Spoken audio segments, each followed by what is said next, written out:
Don't be afraid to ask people for help. Find those people who maybe have done it before or in the middle of doing it. Try not to be scared. You're still going to be scared. You're still going to do it and be scared at the same time.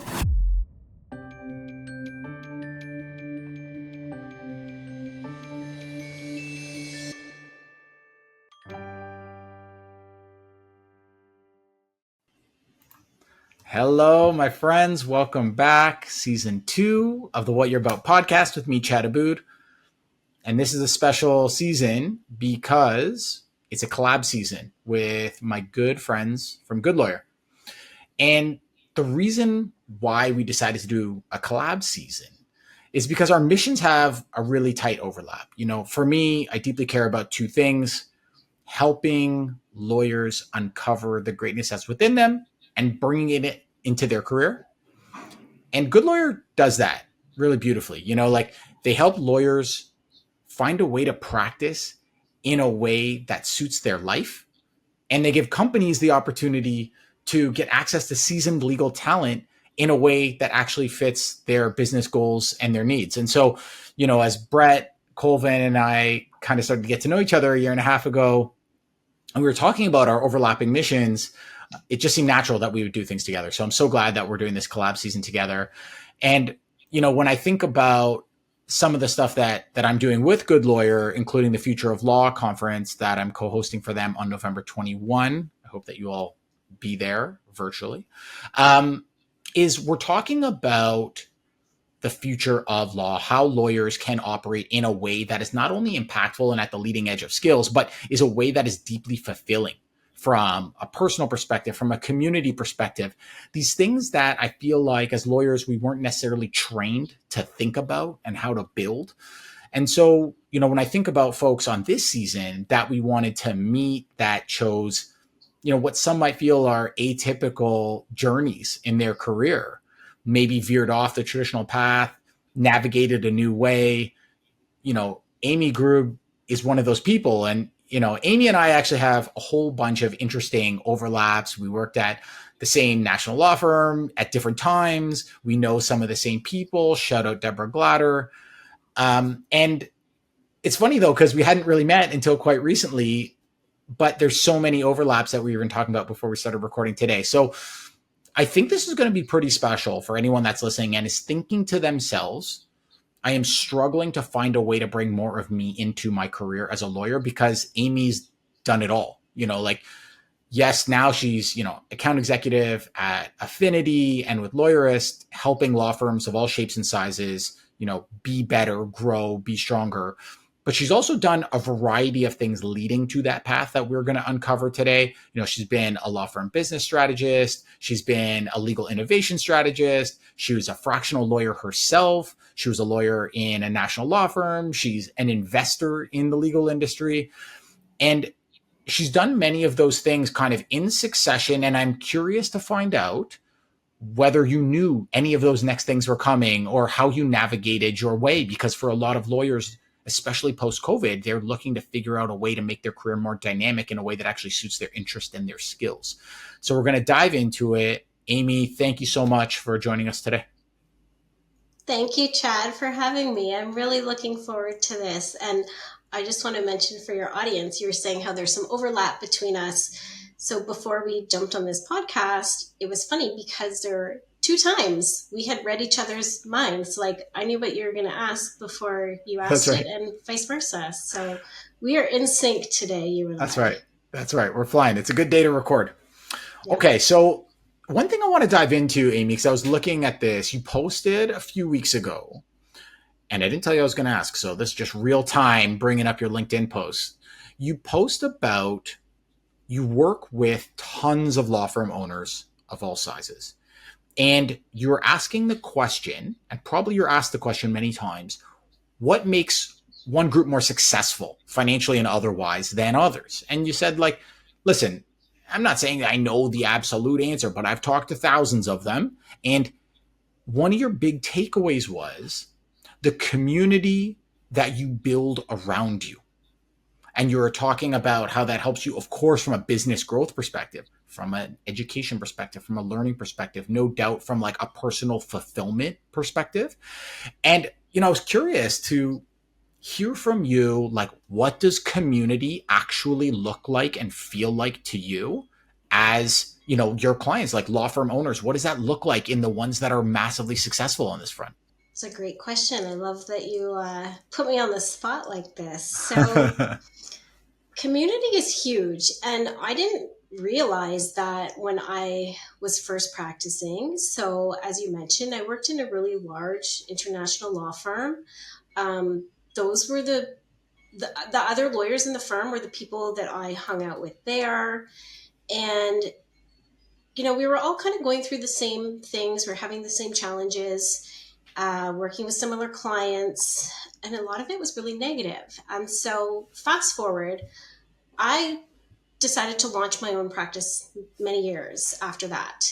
And I was trying to figure out, what does that mean? What do I need to do? Like, how do I get a bank account? And I took the initiative and I talked to people who had done it already. And there is this amazing community of solo small firm lawyers who are so supportive and so helpful and so happy to have you in their community. So for me, it was really realizing that you need to find your group, you need to find your people. And so fast forward now, like you said, every day I talk to law firm owners, multiple lawyers, law firms, all kinds of people who work at firms. And it's the people have connections with other law firms, whether it be through a business coaching program or whether it be through people they went to law school with, or it could even be a group of business owners. So it's not even people in the legal industry at all. But I think it's so key for people to find their group. And you want the people. Who is it? What's the quote? Like, you are the sum of the five people you hang around with the Right, most. right. You probably know who that person is. Well, I think about that quote a Jim. lot because we have a 5-year-old. And so I'm like constantly thinking about like, who are Oh my those five gosh. people like in her orbit? I'm already like pre-worried in senior kindergarten. But I do think about that concept a lot, Amy, because I think it is massively true when you think about your own life about, are you with people that are lifting you or are you with people that are Totally. pulling on you? And, so here's the thing with community. If you're on LinkedIn, you hear a lot about community, especially in the legal industry these days, in terms of the value it provides. So I think that we're starting to have an agreed understanding around the value. But here's my question for you. There's still a lot of lawyers who feel like they don't have community, especially lawyers in an atypical practice. And so thinking about the action that you took or the actions that you see are very practical and possible now. If you're a lawyer listening to this saying like, yes, Amy, I get it. That is helpful to me. I don't have it. What Mm-hmm. should that person do today? Oh, great question.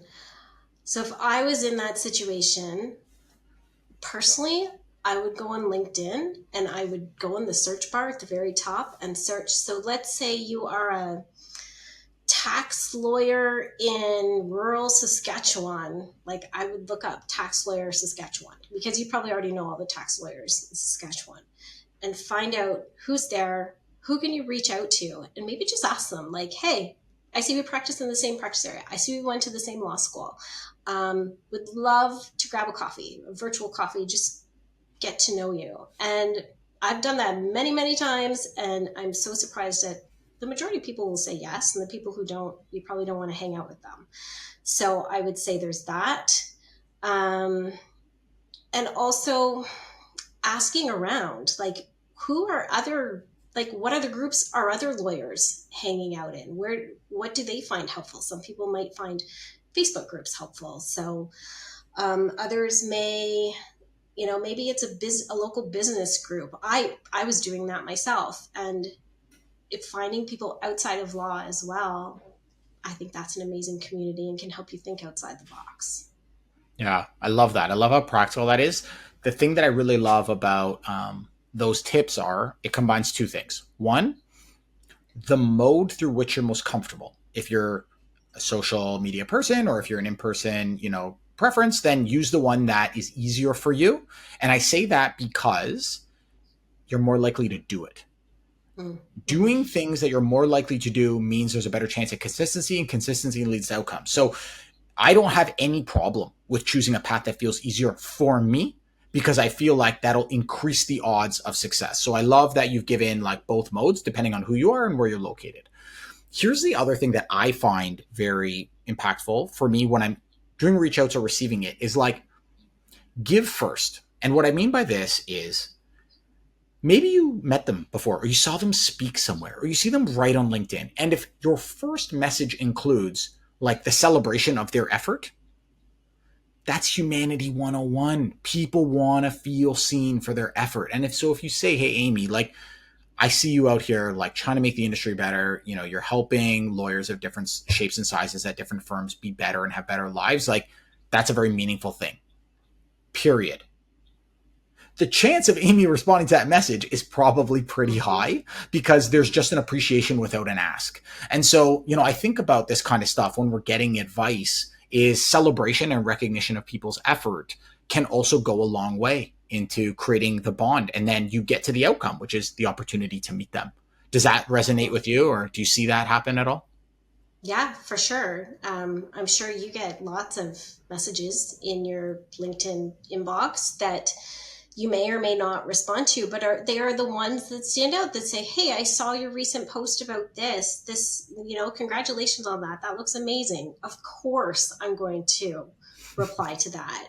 And Right. one of my favorite things I like to suggest to people when we're talking about reaching out to other people. So maybe it's a lawyer who is looking for more work. They've got to build their book of business and they're not quite sure how to do it. So one suggestion might be, hey, reach out to old law school friends. But when you do, make it about them. So ask them like, hey, what kind of work are you doing? Who are your ideal clients? I would Right. love to like catch up with you and learn more about that. So then if they say yes, you have that conversation and guess what they're going to do?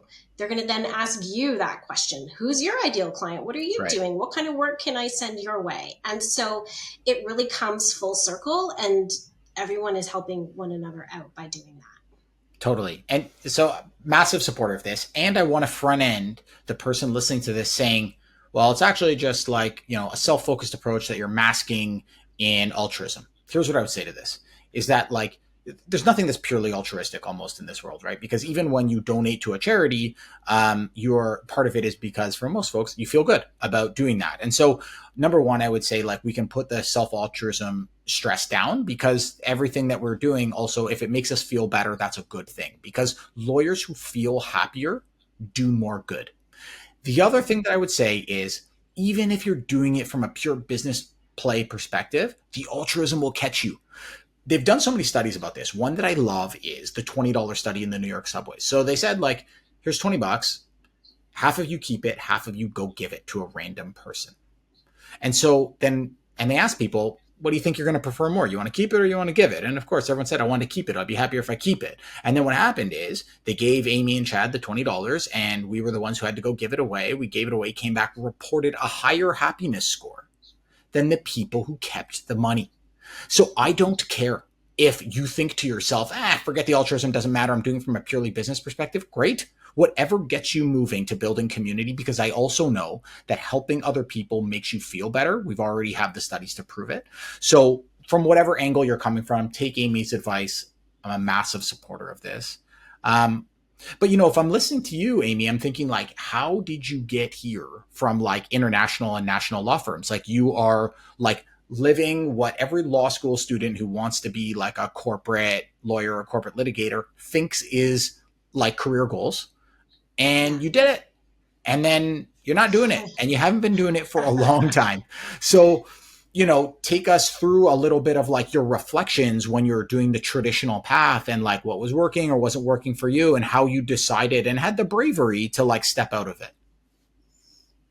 So this question I think could take up your whole episode, so I'll try not to do that. Um, at the outset, you said something along the lines of, did I have this career path in mind, or is this something that just sort of happened? And there's no way in a million years I ever would have guessed this is where I would be. There's no way. So where do I even start? So I went to law school because I graduated with sociology and was like, well, I don't know, I might as well try this. And so got into law school, got hired at an amazing firm and Chad ended up going there after I left as well. Thank you, Deborah Glatter, for giving me my real first job. So worked, like, articled there, was hired back, ended up going to another large firm. And yes, I was doing what everyone in law school envisioned they wanted to do, working in a huge office building, making really great money, wearing really cute suits, working on deals that were in the paper. And it was fun at the time, but then after, a few years in, I was like, this isn't really what I want to do. Like, I remember we hired another associate and he loved like reading the business pages of the newspaper. And I was like, oh, I'm going to the entertainment section. Like, this is like, I felt like I was a bit of an imposter. And so at the time I had, what did I have? I had 2 young kids. And so the one story that I'll always remember is it was Christmas Eve. I was at my in-laws. I was upstairs and I was working. And I remember my son was like, Dad, where's Mom? And he was saying, oh, she's working. She'll be down later. And I just felt terrible. Like, my heart dropped. I felt like I had to get that work done. Looking back, I probably didn't. But I felt at the time it had to get done. And I remember thinking, I'm never doing this again. I am never, ever, ever doing this again. And so I don't know what that meant. So I took a leave from my firm, and that was wild. That was crazy. Like, I didn't know what that meant. I didn't know if I would go back. I didn't know if they would take me back. But all I knew was I couldn't go on doing what I was doing. So I took a leave. How'd you even get the courage to ask that? That's, especially at that time, even now, but especially at that time, this would not have been a common thing to ask for. So how did you even get the courage to ask? So you're right, because at the time, your goal as an associate is to become a partner. There was no, I remember they were just bringing in of counsel when I was leaving. Mm-hmm. And there was no part-time partners or, all these things that there are now. And I remember going to the partner I work with and I said, I don't want to be a partner here. It was the managing partner. I said, I don't want to be a partner. I want to work here. I love the people. And they didn't know what to do with me. There is no box that I could fit into. So I kind of knew it's either do the thing or not do the thing. And so it's I just need time. I just need to pause because things were so crazy. It was so busy. There were all these deals. I just need to take a breath and figure out what I want to do. And that must have been quite a conversation to have. I've had my own version of talking to the managing partner and saying hey, I see my career direction possibly doing something different. And that ended up being a 6-month trip around the world. But so I know the conversation in the managing partner's office when you like that person, you like the firm, you're just not sure if the path is for you. And, when I think about the impetus for that discussion, it was burning in me. I'd gone through major life transition at the time. I was in a deeply reflective mode, personally and professionally. For you, I'm thinking there's lots of people listening to this going I want to be inside that room and understand how Amy was feeling. How did you even get the courage to say that to the managing partner of a national law firm? I think because I knew I had to do something. It was either this or be there forever and be super unhappy and have more of those situations on Christmas Eve that I wasn't going to have anymore. I'd made that decision. That was not going to happen again. And I didn't know what that meant. So. Wow. So then, okay, so you make this decision, you take the break, and then, which I also deeply understand because I'm the type of person where I need the experience in order to learn. And the breaks for me, I've done it a couple of times. kind of forces me to reflect and then take action. Whereas when I'm in a stream, it's harder to pull myself out and be like, okay, what do I want? So I can understand that piece as well. And so what was going through your mind when you're on this break and you're trying to figure out what's next? Where was your mind ticking over about what you were going to do? I felt a lot of pressure. Like it felt like I needed to like find myself in 30 days. Like I would have signed up for that course if someone sold it to me. Um, and and I didn't. But what I did do is I just like I carried on with that different aspect of my life as a mother and taking kids to school. And this is where everything changed. So I met a neighbor who had recently moved from the UK, and she's like, Amy, where do we go to buy gifts? And like, I want to buy some gifts for people. Where do you guys buy gifts? I was like, I don't know, like Google or Amazon, or there's some shops up the street. She's like, no, I want. So in the UK, there's this website. It's called notonthehighstreet.com. It's all this like super cute, curated, handmade goods. And she's like, I want that. I was like, oh man, we like do not have that. So we were like, let's do it. Let's create it ourselves. So we didn't create the products. We just found these really cool artists who made things like coasters and purses and cards. And then we created a site on Shopify.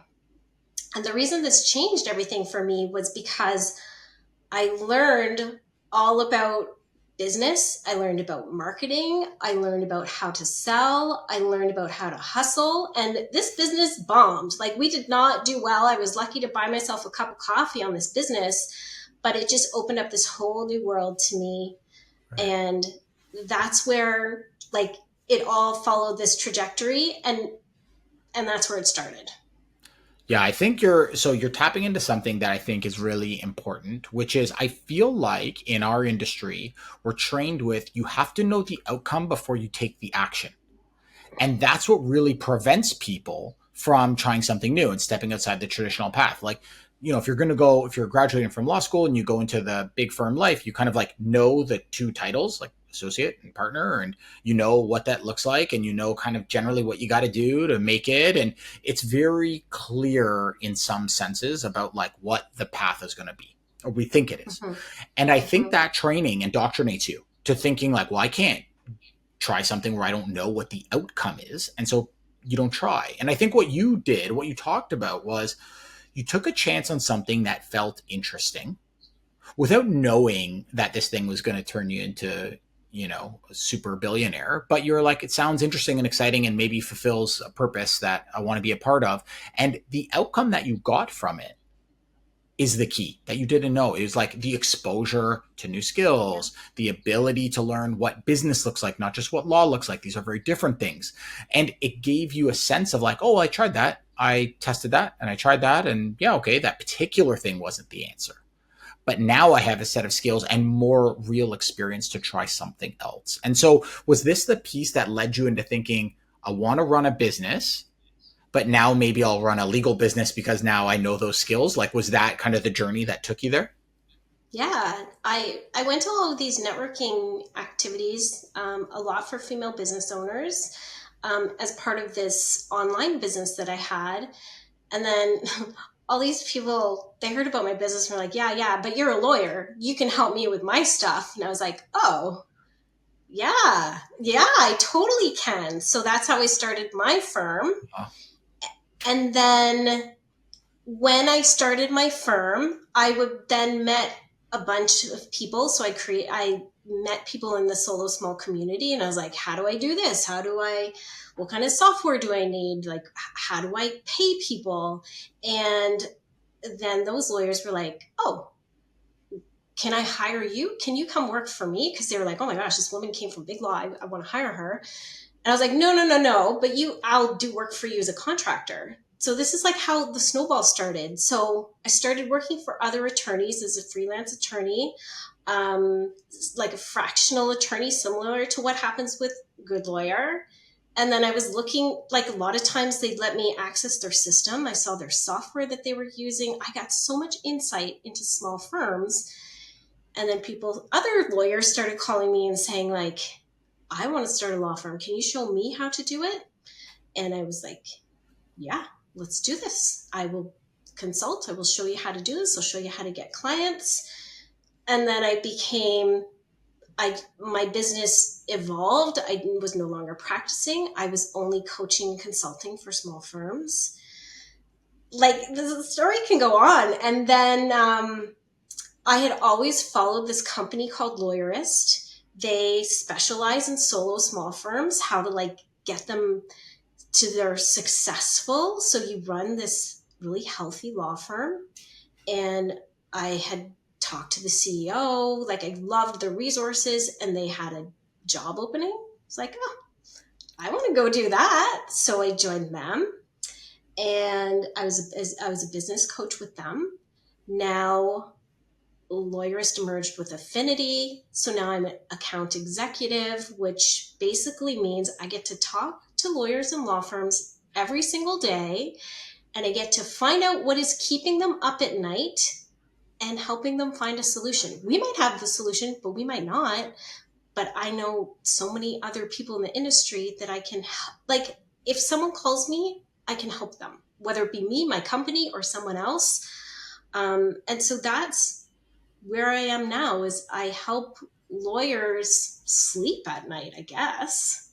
So how does it feel? Like when you think about that journey, you're like going over the last couple of decades of work.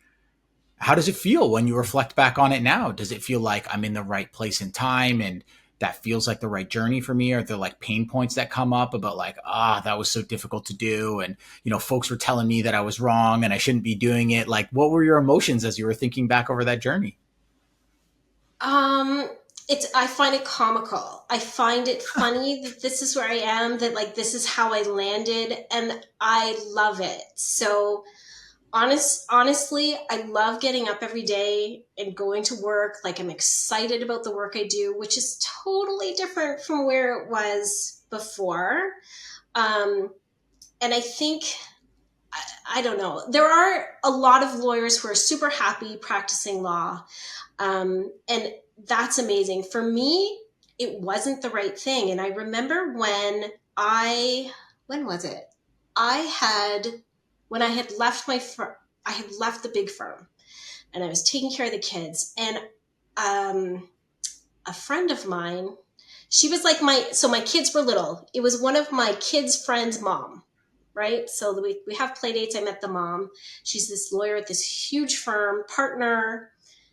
And I was like, oh man, the question's going to come, because she knew I was a lawyer. And she's like, oh, how are things going? How's work? And I was like dying inside because I had to tell her I'm not working. Like I'm not working. And so I was like, I'm spending time with the kids and blah, blah, blah. And I was like, this is the worst conversation in my head. I'm thinking, oh my gosh. And she paused, and I'm dying. And she's like, oh my God, I wish I could do that. I wish I could be home with my kids. And honestly, Chad, that reaction to me was like, I never thought she was going to say that. And I was like, you know what? I can do this. Like, we only live life once. So why do I want to be stuck in this job that I hate when I can try things and I am going to fail, but I'm going to learn from those things and I'm going to do a little bit better each time. And then I'm going to come out on the other end on this side where I'm super happy. This is great. Yeah. There's so much to unpack there. As like, I was smiling through so many of those moments because I was like dying to ask you different questions, but I was so happy to see how lit up you are when you're talking about that journey. Cause I think that's equally as important for lawyers to see who aren't happy. And, one piece I wanted to highlight, 'cause you touched on this and you said two words, which I love, which are for me, is that this isn't this way's better or that way's better. It's better for you or it's better for me. And I think that's the work that we weren't trained with. Instead, what we were given is universal truths. This is the way. Nobody ever said, okay, and now for you, you have to assess that against what you care about, the skills that you've got, the environment that you thrive in, to figure out if that is true for you or if something Mm-hmm. else is true. And I think you said that about, your transition is, for me, it just wasn't the thing, because there's lots of other people that do love it. And so I really appreciated that you brought that out, because I love thinking about, for you, for me, it really untangles universal truths to now being, oh, well, that's Amy's perspective and that works for her. And some of that resonates or some of it doesn't. That's Chad's perspective, and it takes the tension out of it, and it allows you to be more reflective. So I really appreciated that. What I think is, like, it's not so coincidental how it all worked out. Like, it kind of sounds like one thing moved to a next, but I think the piece that is just so important that you're sharing is, you were willing, I mean, there was a reactive push to it, but you were willing to try something new and then assess that thing to see whether it resonated and you wanted to take it a step further without having to know the outcome. And I think that is such an unlock for so many people, that takes your career in so many different places that you could never have conjured up when you're in your office, in BigLaw. It just would not have been possible. And I see how happy you are now, which is such a beautiful thing. I remember one of the first lines you said when I met you, a couple of months ago, was like, I am so happy doing what I'm doing. Like, and we weren't recording anything for a podcast. That was just you saying how happy you are. And when I think about what I know about you and how you help people, through your personal business and then through Affinity and Lawyerist, is you've lived it. And I think that's the part that really matters, is you've lived BigLaw. You've lived building a firm. You've lived figuring out how to grow clients. And so when you're talking to people who are struggling with it, you're not pontificating. You're like looking at your experience and the experience of everyone else that you've helped now along the way, to give them like trend lines and, ways to do it and really practical tips. And I can tell that that's really meaningful to you. And so when you think about, like, you've landed in this really beautiful space and it's meaningful to you and you love it, like, what does the next phase look like? Like, what is the future of law for Amy?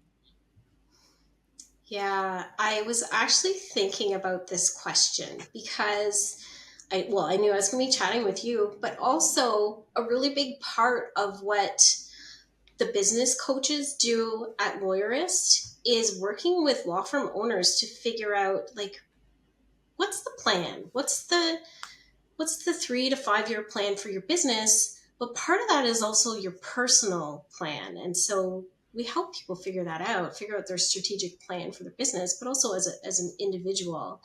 And I have to admit, I don't know what my plan is. And I hesitate to admit that, but for so long, I've kind of been going with the flow. So I do have some ideas, but I'm not ready to put them out there yet. But in terms of like practical advice for your audience, which you totally didn't ask for, but I'm going to do it anyway. Okay, Amy, we're Um, on the same wavelength here once again, because I was going to ask you in a lightning round of 3 questions yeah. this same thing, the tip and tactic. That's my first one. So, what would you offer earlier, Amy, a tip, a tactic, so that she could use the skills that she's got, but in a way that's more fulfilling for her career? What would you tell her? I would tell her 2 things. I would tell her, be yourself. Like, and what does that mean? I'll give you a great example. When I was articling at this large firm, I remember people used to be so formal, like coming in on the elevators, you're like, how are you? And they'd be like, I'm well, thank you. And I remember saying that and being like, I've never said that in my life. Like, what am I doing? And I remember the woman I was sharing an apartment with, she was further along in her career. She's like, just be yourself. Like, if you want to get hired back at that firm and they're hiring the woman who's like, I am well, thank you. Like, that's not you. You want a firm that's going to hire you back who's looking for you. So it's be yourself, live in your own skin, and also try things. Like, someone comes to you with this crazy idea, like Brett Colvin sent me a message on LinkedIn, like in the early days of Good Lawyer, and he's like, I got this thing, I want to chat with you. And I was like, who is this guy? I'm going to put this off.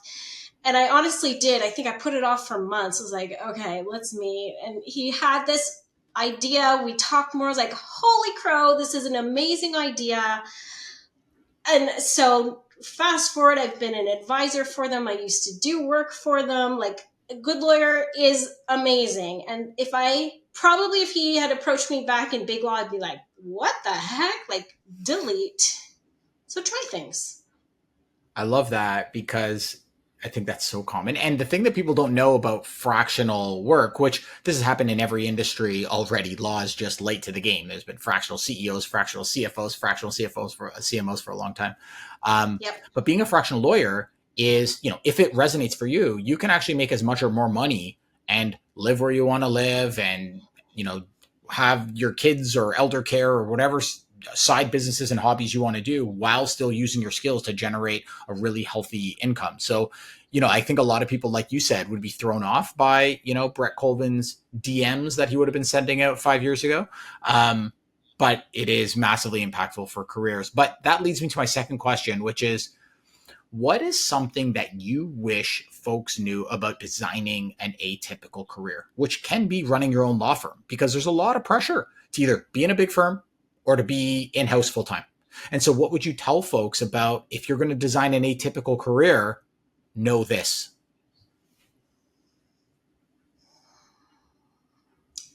Don't be afraid to ask people for help, to find your community. Like, it's all going back to the beginning, Chad. It's like, find those people who maybe have done it before or in the middle of doing it or thinking about doing it, and reach out to them, talk to them, ask the questions. Like, try not to be scared. You're still going to be scared. You're still going to do it and be scared at the same time. You never know what's going to happen on the other end. But if you are surrounded by this community of people who get you, who understand why you're doing it, like, if I had told my spouse that I was going to start a law firm, and he was like, what are you talking about? Or that I was going to start this like crafting business. And he was like, what? Like, that's hard to do. But my spouse was super supportive. And then I found this community of people who are like, oh my gosh, you want to start a law firm? Let's do this. Let me show you how to do it. Like, here's a book, here's a podcast. Like, find people who want to cheer you on and can help you. Yeah, that's a beautiful one. I think we assume those people aren't out there when really it's because we haven't indicated to them that we want to try something. Like, as Oh my soon God. as you share your message and you try something, then you are going to find right fit people. Like, when I decided to leave being a general counsel of this tech portfolio, the only way I was able to do that and then just to start my own business essentially, like, months later, is because I had been sharing my message and what I cared about. And my mode was LinkedIn. It wouldn't have been possible otherwise, but you have to share what you care about and lift and celebrate others that are, doing their version of greatness. That's how you build community, such that then when you want to like find a new opportunity or you want to start something, you're going to have people around you that are going to say, Amy, I totally get you. I know who you are. I know what you care about. I know how you support others. And this might be interesting for you, or I'm happy to help you with this because you've given first, And so I think that's so important. Let me ask this last question because I feel like we're long lost friends, even though this is only the second time we've ever spoken. What is something that we haven't talked about yet, either today or before, that you would want to talk about or ask me or wish that I had asked you? Oh my gosh, this is such a loaded question. Ooh. Um, Here's a question. You have a Mm. 5-year-old. Mhm. If your 5-year-old came to you and said, I want to be a lawyer, I want to go to law Mm. school, what would you say? I would say, so beautiful question. First thing I would say is like, I really appreciate you sharing with me like what your hopes and dreams are. That's the most important thing because I believe like the honest, open communication, that's like the hub of it, and whatever outcomes come from it, come from it. But I think that's the most important thing. So for me, with anyone I have a relationship with, especially with our daughter, I really want to be supportive and warm and encouraging and open to just sharing her feelings and ideas, whether they feel personally to me positive or negative. I just want to make sure she gets them out. So that'd be the first thing I would say. The second thing I would say is like, love that it seems like you've got a passion for a particular thing. It sounds like it's this. Tell me more. Because what I want to know is intention. I think about intention more and more every day, because what I think I was personally and professionally trained with is watching actions, hearing things, and making assumptions that then drove my actions. What I have come to learn, especially having a life partner that we are very similar in values but different in operational style, is intention really changes the feeling that you have about the actions you see. So for my daughter, she had said that I just want to know why. I want to know what drives her. I want to know what she's curious about, what impact she'd want to have, because what that may tell me is I now get where you're coming from, and I want to offer other opportunities for you to consider as well. So that's probably what I would say. What do you think about that? That is a way nicer answer than I would have given. What would you say? What would I you feel say? like you're a really good dad. Um, I used to tell my kids, well, none of them has said they want to go to law school yet, but I used to tell them, you can never be a lawyer. You can never go to law school. That was my only thing. You can be anything you want. You cannot be a lawyer. My answer would That's funny. change now, though, because there is no better time than right now to be a lawyer. Like, you can be a lawyer in so many different ways. You can do so many cool things. And I used to hate this when I used to hear people that say, you can do anything you want with a law degree. But as a lawyer who runs their own practice, like you were saying, with Good Lawyer Fractional Counsel, you can work anywhere in the world. You can work anytime you want. You can be your own boss. You can take the afternoons off and go biking in the mountains or whatever it is you want to do. And in the olden days, like when I was practicing, I feel like I'm 85 years old. I am not, but we couldn't do that. But you can do it now. And all you need, what do you need? A laptop, Wi-Fi, a bank account, insurance. A Slack channel with other good lawyers to get inspiration and tips from, and folks like Amy.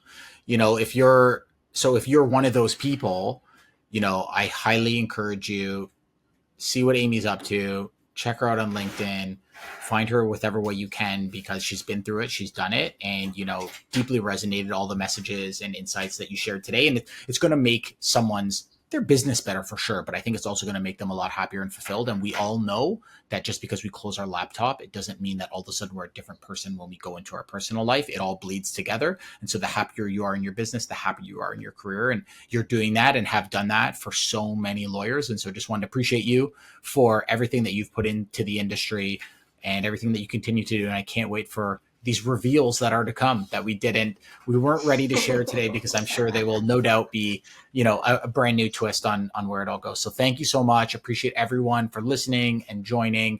Reach out to Amy, reach out to myself, questions, insights, reflections, so that we can get back to you and give you more tips where you're wishing, oh, I just wish they had asked this.